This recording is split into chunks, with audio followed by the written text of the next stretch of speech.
Hi friends, R4iലേക്ക് എല്ലാവർക്കും സ്വാഗതം. ഇന്ന് മാർക്കറ്റ് അവധിയാണ്.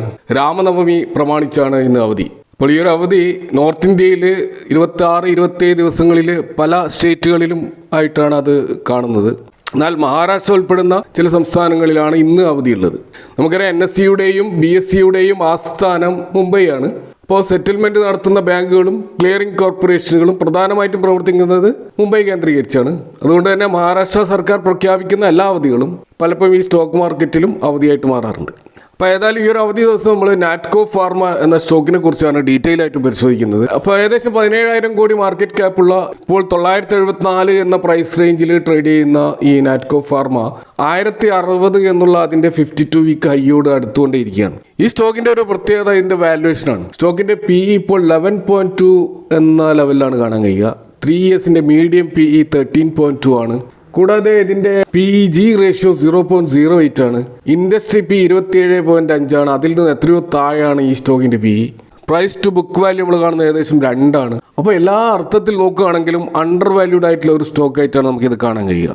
കൂടാതെ ഇതിൻ്റെ ROC 32ഉം ROE 28ഉം എന്നുള്ള വളരെ സ്ട്രോങ് ആയിട്ടുള്ള ROEയും ROCയും ഈ സ്റ്റോക്കിലുണ്ട്. കൂടാതെ ഇതിൻ്റെ ഡെറ്റ് ടു ഇക്വിറ്റി 0.03യും പ്രൊമോട്ടേഴ്സ് ഒന്നും സ്റ്റോക്കുകൾ ഒന്നും പ്ലഡ്ജ് ചെയ്തിട്ടുമില്ല. അപ്പോൾ എല്ലാ അർത്ഥത്തിൽ നോക്കുമ്പോൾ ഫണ്ടമെൻ്റലി വളരെ സ്ട്രോങ് ആയിട്ടാണ് ഈ സ്റ്റോക്ക് നമുക്ക് കാണാൻ കഴിയുക. കൂടാതെ ഇതിൻ്റെ സെയിൽസ് ഗ്രോത്തും പ്രോഫിറ്റ് ഗ്രോത്തും 3 ഇയേഴ്സിൻ്റെ ഒരു CAGR പരിശോധിച്ചാൽ സെയിൽസ് 32%ഉം പ്രോഫിറ്റ് 139%ഉമാണ്. അപ്പോൾ ഇത്തരത്തിൽ ശക്തമായ വളർച്ചയും ഫണ്ടമെൻ്റൽസും ഒക്കെ കാണിക്കുന്ന ഒരു സ്റ്റോക്ക് എന്തുകൊണ്ട് അണ്ടർ വാല്യൂഡായി എന്നുള്ളതാണ് ചോദ്യം. അപ്പോൾ അവിടെ നമുക്ക് കാണാൻ കഴിയും ട്രെയിലിംഗ് 12 മന്ത്സിൻ്റെ സെയിൽസ് ഗ്രോത്ത് എന്ന് പറയുന്നത് 6.63 ആണ്. വലിയ തോതിൽ ഡൗൺ ആണ്. 3 ഇയേഴ്സിൻ്റെ CAGR 139% ഉള്ള സ്ഥാനത്താണ് വെറും 6% ആയിട്ട് ചുരുങ്ങിയത്. കൂടാതെ പ്രോഫിറ്റ് ഗ്രോത്ത് ആണെങ്കിൽ നെഗറ്റീവാണ്, 16.5% നെഗറ്റീവ് ഗ്രോത്ത് ആണ്. അപ്പോൾ കഴിഞ്ഞ ഡിസംബർ ക്വാർട്ടർ ഈ നാറ്റ്കോയെ സംബന്ധിച്ചിടത്തോളം വൻ ഇടിവ് രേഖപ്പെടുത്തിയ ഒരു ക്വാർട്ടറായിരുന്നു. ആ ഒറ്റ കാരണമാണ് ഈ സ്റ്റോക്ക് വലിയ തോതിൽ താഴോട്ടേക്ക് പോവുകയും അതിൻ്റെ 52 വീക്ക് ലോ ആയിട്ടുള്ള 660 എന്ന പ്രൈസിൽ ഇത് നിൽക്കുകയും ചെയ്തത്. അപ്പോൾ നമ്മളിവിടെ പരിശോധിക്കുന്നത് എന്തുകൊണ്ടാണ് ഈ കഴിഞ്ഞ ക്വാർട്ടറിൽ ഈ സ്റ്റോക്കിൻ്റെ ബിസിനസ് ഇത്ര വലിയ തോതിൽ ഡൗൺ ആയത് എന്നുള്ളതാണ്. അപ്പോൾ അത് മനസ്സിലാക്കണമെങ്കിൽ നമ്മൾ ഈ ഫാർമസ്യൂട്ടിക്കൽ സെഗ്മെൻറ്റിലുള്ള ബിസിനസ് കാറ്റഗറി നമ്മളൊന്ന് പരിശോധിക്കേണ്ടതുണ്ട്.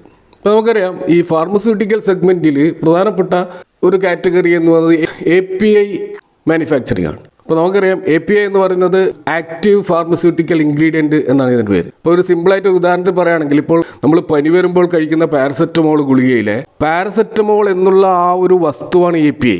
അതിൻ്റെ കൂടെ കുറേ മറ്റ് ഫില്ലറുകളും അതിൽ ചേർക്കാറുണ്ട്. ഫില്ലറുകൾ ചേർക്കുന്നതിനനുസരിച്ച് കമ്പനിയുടെ ബ്രാൻഡിൻ്റെ അടിസ്ഥാനത്തിൽ ഇതിൻ്റെ പേരുകൾ പല വിധത്തിലും മാറാറുണ്ട്. ഇപ്പോൾ പെനഡോൾ എന്നൊക്കെ നമ്മൾ അറിയപ്പെടുന്നത് ഈ പാരസെറ്റമോൾ തന്നെയാണ്. അപ്പോൾ ആക്റ്റീവ് ഫാർമസ്യൂട്ടിക്കൽ ഇൻഗ്രീഡിയൻറ്റ് എന്ന് പറയുന്നത് ഈ ഒരു പാരസെറ്റമോളാണ്. അപ്പോൾ ഈ മരുന്ന് കമ്പനികളെ സംബന്ധിച്ചിടത്തോളം അവർക്ക് ഈ ആക്റ്റീവ് ഫാർമസ്യൂട്ടിക്കൽ ഇൻഗ്രീഡിയൻസ് സ്വന്തമായിട്ട് നിർമ്മിക്കാതെ അപ്പോൾ ഇത് ഉണ്ടാക്കുന്ന ലൈസൻസ്ഡ് കമ്പനികളെ സമീപിച്ചുകൊണ്ട് അവരുടെ കയ്യിൽ നിന്നും ഈ ഒരു API വാങ്ങിച്ചുകൊണ്ട് ഇവർ ഫൈനൽ പ്രൊഡക്റ്റ് ഉണ്ടാക്കും. അപ്പോൾ അത്തരത്തിലുള്ള ഫിനിഷ്ഡ് പ്രൊഡക്റ്റിനെയാണ് നമ്മൾ FDF അഥവാ ഫിനിഷ്ഡ് ഡോസേജ് ഫോർമുലേഷൻസ് എന്ന് പറയുന്നത്.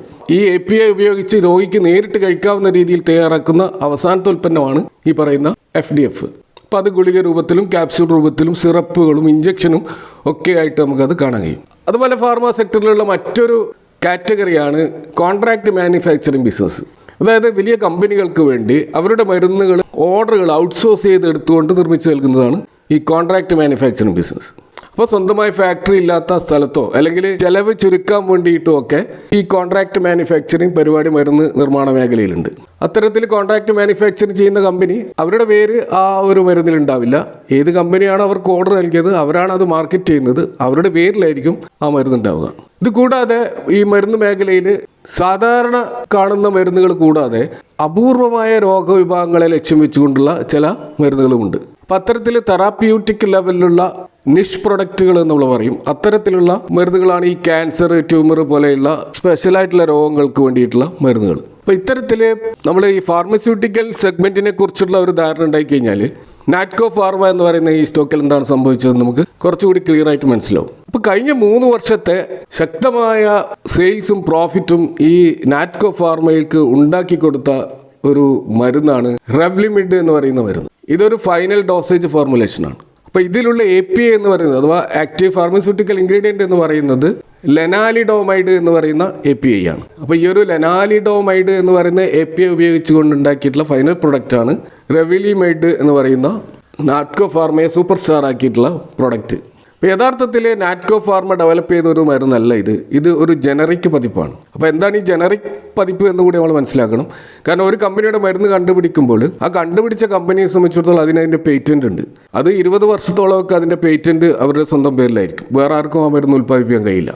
അപ്പോൾ ഈ ഒരു പേറ്റന്റ് കാലാവധി കഴിയുമ്പോൾ ആ കമ്പനി മറ്റ് കമ്പനികൾക്ക് അതേ ചേരുവകൾ ഉപയോഗിച്ചുകൊണ്ട് ആ മരുന്ന് നിർമ്മിക്കാൻ അനുവാദം കൊടുക്കും. ഇങ്ങനെ നിർമ്മിക്കുന്ന മരുന്നുകളെയാണ് നമ്മൾ ജനറിക് വേർഷൻ എന്ന് പറയുന്നത്, അഥവാ കോപ്പി പ്രൊഡക്റ്റ് എന്ന് വേണമെങ്കിൽ സിമ്പിളായിട്ട് പറയാം. അപ്പോൾ ഈ റെവ്ലിമിഡ് എന്ന് പറയുന്ന ഈ മരുന്ന് അതിലുള്ള API ആയിട്ടുള്ള ലെനാലിഡോമൈഡ് നിർമ്മിക്കാനും കഴിയും. അതേപോലെ ഇവരൊരു ഇൻ്റഗ്രേറ്റഡ് കമ്പനി ആയതുകൊണ്ട് തന്നെ അതിൻ്റെ ഫിനിഷ്ഡ് പ്രൊഡക്റ്റ് ഉണ്ടാക്കാനും നാറ്റ്കോക്ക് കഴിയുമായിരുന്നു. അപ്പോൾ ഈ തെറാപ്പിയോട്ടിക് ഏരിയയിലുള്ള ക്യാൻസറിനുള്ള ഒരു മരുന്നാണിത്.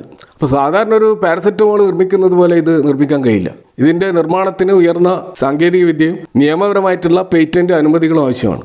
അപ്പോൾ അമേരിക്കയിലെ ഈ റെവ്ലിമിഡിൻ്റെ യഥാർത്ഥ പേറ്റന്റ് അവകാശികളായിട്ടുള്ള ബ്രിസ്റ്റോൾ മയേഴ്സ് സ്ക്വിബ് എന്ന് പറയുന്ന കമ്പനിയാണ് നാറ്റ്കോയ്ക്ക് ഈ ഒരു ജനറിക് പ്രൊഡക്റ്റ് ഉണ്ടാക്കാനുള്ള കരാർ നൽകിയത്. അപ്പോൾ നാറ്റ്കോയെ സംബന്ധിച്ചോളം ഇതിൻ്റെ APIയും ഇതിൻ്റെ ഫിനിഷ്ഡ് പ്രൊഡക്റ്റും ഒന്നിച്ച് അവരുടെ പ്ലാന്റുകളിൽ ഉണ്ടാക്കാൻ കഴിയുന്നത് കൊണ്ട് തന്നെ വലിയ ലാഭത്തിൽ ഇവർക്ക് ഈ മരുന്ന് അമേരിക്കൻ മാർക്കറ്റിൽ വിൽക്കാൻ കഴിയുമായിരുന്നു. കരാർ അനുസരിച്ച് 2022 മുതൽ ഒരു നിശ്ചിത വോളിയം മരുന്ന് വിൽക്കാൻ നാറ്റ്കോയ്ക്ക് പ്രത്യേകമായിട്ടുള്ള അനുമതി കമ്പനി നൽകി. എന്നാൽ ഈ ഒരു കാലാവധി 2026 ജനുവരിയിലാണ് അവസാനിച്ചത്.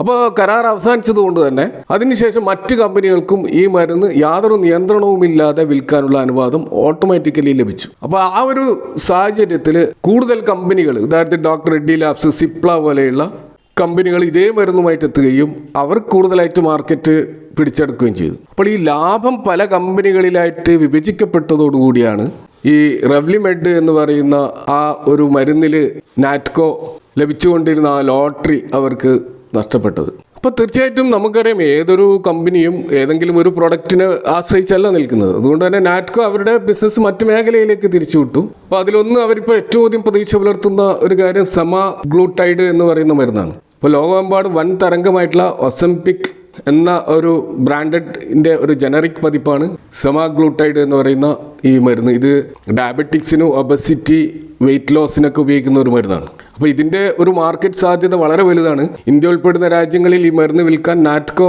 ഓൾറെഡി അതിൻ്റെ അനുമതി തേടിക്കഴിഞ്ഞിരിക്കുകയാണ്. സ്വാഭാവികമായിട്ടും ഇത് കമ്പനിയുടെ ഒരു തിരിച്ചുവരവിന് കാരണമായേക്കാം. ഇതേപോലെ തന്നെ പൊമാലിസ്റ്റ് എന്ന് പറയുന്ന റെവ്ലിമിഡിൻ്റെ മറ്റൊരു അൾട്ടർനേറ്റീവ് മരുന്നായിട്ടുള്ള ഒരു ക്യാൻസർ മരുന്നാണിത്. ഇതിൻ്റെയും പേറ്റന്റ് കാലാവധി കഴിയുന്നതോടെ ജനറിക് വേർഷനായിട്ട് അമേരിക്കൻ മാർക്കറ്റിൽ എത്തിക്കാൻ വേണ്ടിയുള്ള ഒരു പദ്ധതിയും നാറ്റ്കോ ഓൾറെഡി ചെയ്തുകൊണ്ടിരിക്കുകയാണ്. ഇപ്പോൾ റെവ്ലിമിഡിൽ നിന്നുള്ള ആ ഒരു വരുമാന നഷ്ടം നികത്താൻ ഇത് ഒരു പക്ഷേ അവരെ സഹായിച്ചേക്കും. ഇതേപോലെ സർക്കോമ എന്ന് പറയുന്ന ഒരു തരം ക്യാൻസറിൻ്റെ ആ ഒരു മരുന്നും, അതേപോലെ ഒലാപാരിബ് എന്ന് പറയുന്ന സ്തനാർബുദം, അണ്ടാശയാർബുദം പോലെയുള്ള രോഗങ്ങൾക്കുള്ള ഈ ഒരു ജനറിക് പതിപ്പായിട്ടുള്ള ഈ മരുന്നൊക്കെ ഇവരുടെ പ്രൊഡക്ഷൻ പൈപ്പ് ലൈനിൽ ഓൾറെഡി ഉണ്ട്. ഇതുകൂടാതെ പല നിഷ് മരുന്നുകളും നിർമ്മിക്കുന്നതിന് വേണ്ടി പല കമ്പനികളുമായിട്ടുള്ള ലീഗലായിട്ടുള്ള പോരാട്ടത്തിലും കൂടിയാണ് ഇവരുള്ളത്. അതുകൊണ്ട് തന്നെ ഏത് സമയം അത്തരം അനുകൂല വിധികൾ ഉണ്ടായിക്കഴിഞ്ഞാൽ സ്വാഭാവികമായിട്ടും ഇവർക്ക് കൂടുതൽ മരുന്നുകൾ മാർക്കറ്റ് എത്തിക്കാൻ കഴിയും. ഇപ്പോൾ നാറ്റ്കോ ഫാർമയെ സംബന്ധിച്ചിടത്തോളം അവർക്ക് തെലങ്കാനയിലും ഹൈദരാബാദിലും ഒക്കെ 2 R&D ഫെസിലിറ്റീസ് ഉണ്ട്. ഈ റിസർച്ച് ആൻഡ് ഡെവലപ്മെൻറ്റ് മേഖലയിൽ ഏകദേശം അവരുടെ സെയിൽസിൻ്റെ 7 മുതൽ 8% വരെ അവർ ഇതിനു വേണ്ടി ചിലവഴിക്കുന്നുണ്ട്. അപ്പോൾ ആ റിസർച്ച് ആൻഡ് ഡെവലപ്മെൻറ്റ് പ്രത്യേകിച്ച് ഫാർമ കമ്പനികളെ സംബന്ധിച്ചിടത്തോളം വളരെ ഇമ്പോർട്ടൻ്റ് ആയിട്ടുള്ള ഒരു കാര്യമാണ്. കമ്പനിയെ സംബന്ധിച്ചിടത്തോളം 8ഓളം മാനുഫാക്ചറിങ് പ്ലാന്റുകളുണ്ട് ഇവർക്ക്. അതിൽ 5 ഈ ഫൈനൽ ഡോസേജ് ഫോർമുലേഷൻ ഉള്ളതാണ്. അതുപോലെ 2 ഈ ആക്റ്റീവ് ഫാർമസ്യൂട്ടിക്കൽ ഇൻഗ്രീഡിയൻസിന് വേണ്ടിയിട്ടും, 1 ഈ അഗ്രോ കെമിക്കൽസിനും വേണ്ടിയിട്ടുള്ളതാണ്. ഇപ്പോൾ തെലങ്കാന, തമിഴ്നാട്, ഉത്തരാഖണ്ഡ്, അസ്സാം, ആന്ധ്രാപ്രദേശ് പോലെയുള്ള സ്റ്റേറ്റുകളിൽ ഇത് പരന്നു കിടക്കുന്നുണ്ട്. അപ്പോൾ ഇവരുടെ ഒരു ബിസിനസ്സിൻ്റെ ഒരു പെർസെൻറ്റേജ് വൈസ് നമ്മൾ നോക്കുകയാണെങ്കിൽ ഈ എക്സ്പോർട്ട് ഫോർമുലേഷൻ റെവ്ലിമിഡിൻ്റെ എക്സ്പോർട്ട് കുറഞ്ഞത് കാരണം ഈ FY23യുമായിട്ട് കമ്പയർ ചെയ്യുമ്പോൾ FY25 Q3യിൽ അത് കുറഞ്ഞിട്ടുണ്ട്. കാരണം FY23യിൽ 73% അവിടെ നിന്നത് 44% കുറഞ്ഞിട്ടുണ്ട്.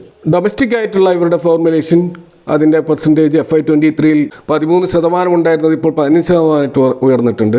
അതുപോലെ ആക്റ്റീവ് ഫാർമസ്യൂട്ടിക്കൽ ഇൻഗ്രീഡിയൻസിൻ്റെ പ്രൊഡക്ഷനിൽ 7% നിന്ന് 10% ഇമ്പ്രൂവ് ഉണ്ടായിട്ടുണ്ട്. അതുപോലെ ക്രോപ്പ് ഹെൽത്ത് സയൻസിൽ നിന്നും 1% 2% ഇമ്പ്രൂവ് ഉണ്ടായിട്ടുണ്ട്. ഇപ്പോൾ ഏറ്റവും ഒടുവിൽ ഈ കമ്പനിയുമായി ബന്ധപ്പെട്ട് നമ്മൾ കാണുന്ന ഒരു വാർത്ത, അവരുടെ അഗ്രോ കെമിക്കൽസ്, അതായത് മരുന്ന് നിർമ്മാണത്തിന് പുറമെ ഇവർ കാർഷിക മേഖലയിലും വലിയ തോതിൽ നിക്ഷേപം നടത്തിയിട്ടുണ്ട്. ഇപ്പോൾ നെല്ല്, കരിമ്പ് തുടങ്ങിയ വിളകളിലെ കീടങ്ങളെ നശിപ്പിക്കാൻ ഉപയോഗിക്കുന്ന കീടനാശിനിയുടെ ഒരു നിർമ്മാണത്തിൽ ഇവർ വലിയ മുന്നേറ്റം നടത്തിയിട്ടുണ്ട്. അപ്പോൾ ആ ഒരു അഗ്രോ കെമിക്കൽ ബിസിനസ് ഇവരിപ്പോൾ ഡീമേർജ് ചെയ്യാൻ തീരുമാനിച്ചിരിക്കുകയാണ്. അപ്പോൾ 1:1 എന്നുള്ള ഒരു റേഷ്യോയിലാണ് ഈ ഒരു ഡീമേർജ് നടക്കുക. അപ്പോൾ നാറ്റ്കോ ഫാർമയുടെ സ്റ്റോക്ക് കൈവശമുള്ള ഒരാൾക്ക് തീർച്ചയായിട്ടും ഈ നാറ്റ്കോ ക്രോപ്പ് ഹെൽത്ത് സയൻസ് ലിമിറ്റഡിൻ്റെ ഒരു സ്റ്റോക്ക് ലഭിക്കുന്നതായിരിക്കും. അപ്പോൾ ഇത്തരത്തിലുള്ള ഡീമേർജ് കൊണ്ട് കമ്പനി ഉദ്ദേശിക്കുന്നത് അവരുടെ ഫാർമ ബിസിനസ്സും അഗ്രോ ബിസിനസ്സും 2 രീതിയിൽ പ്രവർത്തിക്കുക എന്നുള്ളതാണ്. അപ്പോൾ ഇത് സ്വാഭാവികമായിട്ടും ഒരു എഫിഷ്യൻസി വർദ്ധിപ്പിക്കാൻ സഹായിക്കും. അപ്പോൾ നമുക്കറിയാം അവരുടെ മൊത്തം ബിസിനസ്സിൻ്റെ ഏകദേശം 2 മുതൽ 4% മാത്രമാണ് ഈ അഗ്രോ കെമിക്കൽ മേഖലയിലുള്ളത്.